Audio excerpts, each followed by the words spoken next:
never forget the moment that I not just saw the data, but understood what it was.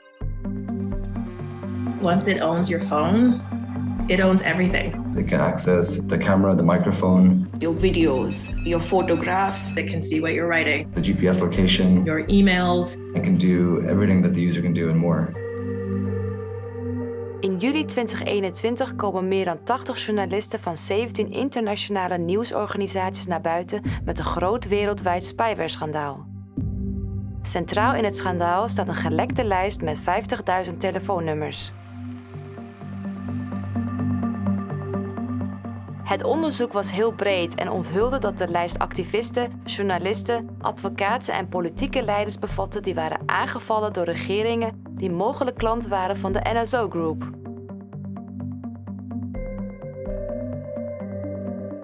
Dit is het verhaal van hoe het Security Lab van Amnesty International een cruciale rol speelde bij het opsporen van het bewijs dat aantoonde dat er cyberaanvallen waren gepleegd met het militaire spyware-systeem Pegasus.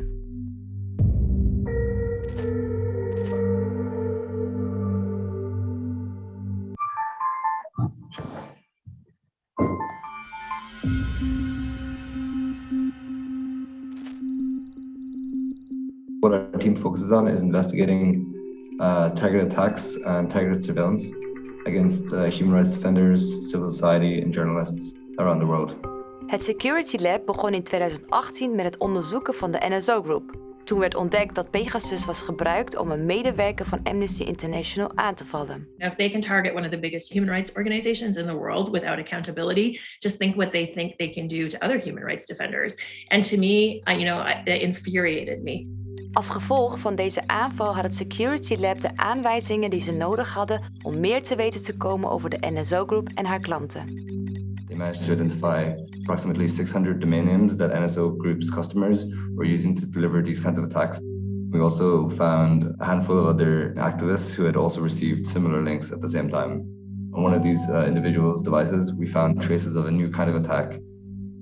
It used to be that for Pegasus to get infected on your phone, you would need to click on a link, something related to your work. Here, you're really going to enjoy this. It was very manipulative. And then we saw an escalation to what's called the zero-click. Zero-click betekende dat Pegasus zichzelf op een telefoon kon installeren zonder enige interactie van de gebruiker. Daardoor werd deze spyware nog gevaarlijker en moeilijker te detecteren. There's some smart technologists on the other side working for NSO who spend a lot of time and effort trying to create these spyware tools, try to operate them in a way that isn't detectable. And so it's definitely an interesting mental battle to try and understand what they're doing, understand what kind of mistakes they might have made. Tussen 2018 en 2020 bleef het aantal Pegasus-slachtoffers dat werd geïdentificeerd door Amnesty International, het Citizen Lab, de Universiteit van Toronto en andere partnerorganisaties groeien. Even if you haven't been totally owned and there's no proof of infection, the fact that you've even been targeted can have a major psychological impact. They knew everything I said. I knew that it was really in danger. They are threats. Of course you have fear.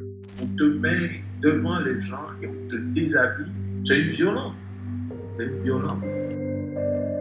Ondanks dit groeiende aantal bewijzen en de schade die mensenrechtenverdedigers werd toegebracht, was de reactie op de bezorgdheid over de activiteiten van de NSO beperkt. We had been talking about this issue alongside many other civil society partners for a really long time. And we had essentially driven home the point that this is an industry and this is a company that by way of transparency, it provides very little information. And so that adds to the atmosphere of impunity. Maar met de lijst van 50.000 telefoonnummers kwam daar verandering in.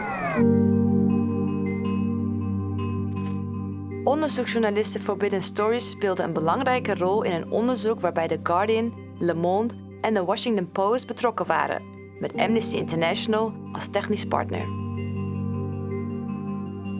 We've put so much effort into building the expertise to be able to do this kind of research. And if it had not been for those sort of years of work and years of trying to understand how we can do human rights work a little bit differently in this sphere, we wouldn't have been as fit for purpose as we were. Dus wat was de reactie bij het Security Lab toen ze de gegevens voor het eerst zagen. Who were those phone numbers? Who did they belong to? What did this mean? I mean, the questions that just started rolling through my head were epic. But every time we got even like a little bit of an answer about what we were looking at, that feeling of like, this is important. This is really important. It just grew and grew and grew.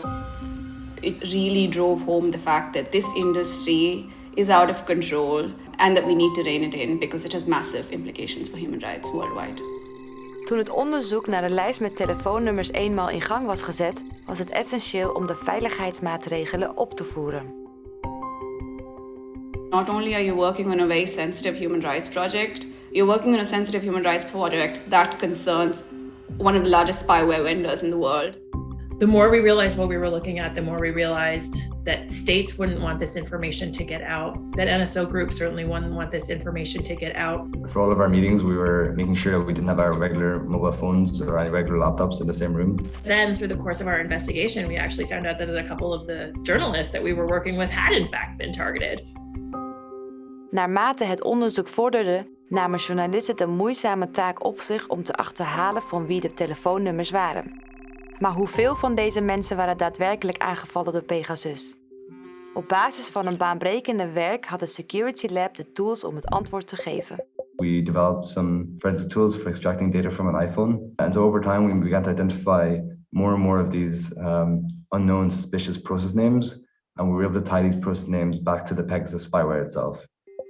What that meant is they were actually able to build tools that we could then use to remotely access backups of phones and quickly as possible, do an assessment of whether or not there were traces of Pegasus on that phone.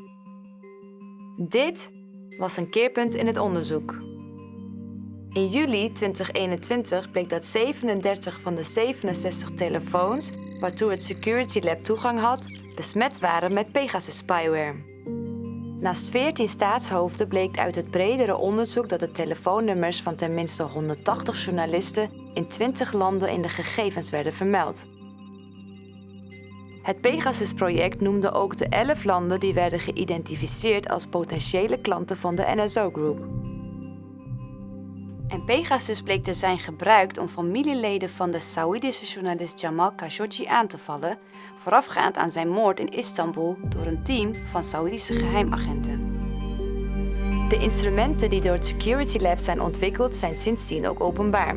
Ze werden meer dan 70.000 keer geïnstalleerd.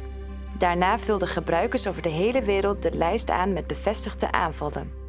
Zo wordt de schaal waarop illegale cybersurveillance plaatsvindt steeds duidelijker. Dus, met al deze kennis en alle geheimzinnigheid, hoe was het toen het Pegasus-project klaar was om openbaar te worden gemaakt? Are people gonna see how important this is, not just for, civil society and human rights defenders around the world, but for like all of us? This is a major privacy issue. This is something that big tech corporations need to look at, that journalists need to look at, that everybody needs to look at. And is this going to be the moment we hope it is to be able to pivot towards actual change? De onthullingen rondom het Pegasus-project zijn van wereldbelang en kunnen grootse gevolgen hebben. As a result of the investigation, a number of steps have been taken in the right direction. The US government placed NSO Group on its entity list for malicious activity. Investigations are open in Hungary, Belgium, France. The Supreme Court of India has set up a technical committee to look into Pegasus targeting. There's many more, but I'll stop there.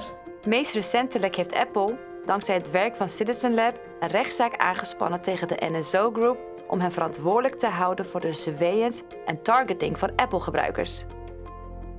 De NSO Group blijft ondanks de onthullingen bij haar standpunt dat het geautoriseerde regeringen voorziet van technologie die hen helpt terrorisme en misdaad te bestrijden.